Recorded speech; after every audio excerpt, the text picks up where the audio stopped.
On imagine souvent les mines comme un endroit sombre, sinistre où l'on peine à respirer. Vous serez surpris de voir à quoi ressemble réellement le travail dans les mines d'aujourd'hui avec toutes les nouvelles technologies. Je vais vous montrer à quel point la technologie dans les mines a changé en envoyant deux cobayes dans le temps.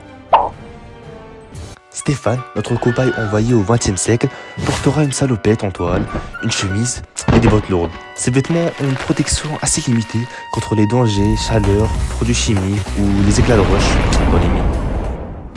Pour l'équipement, il disposera simplement d'une pioche et d'une lampe frontale à batterie, ce qui engendrera un travail physique épuisant et un grand risque d'accident.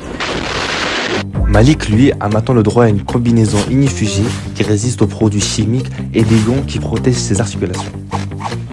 Pour les équipements à présent, Malik est très gâté. Il possédera des LED à haute puissance, un exosquelette pour porter des charges lourdes, un capteur de surveillance de santé, des drones et robots pour des tâches dangereuses et encore bien plus.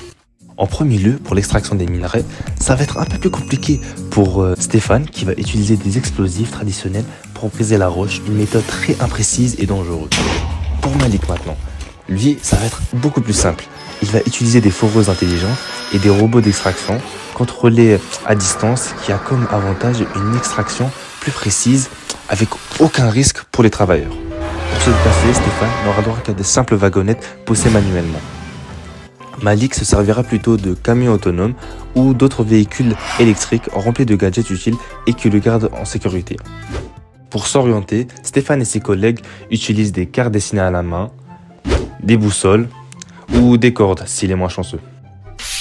Alors que Malik a la chance d'avoir des drones, des scanners 3D et des technologies LIDAR pour cartographier les grottes et s'orienter avec une précision extrême.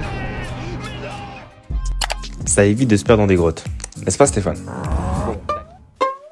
Quelqu'un a de quoi rallumer la torche? Non.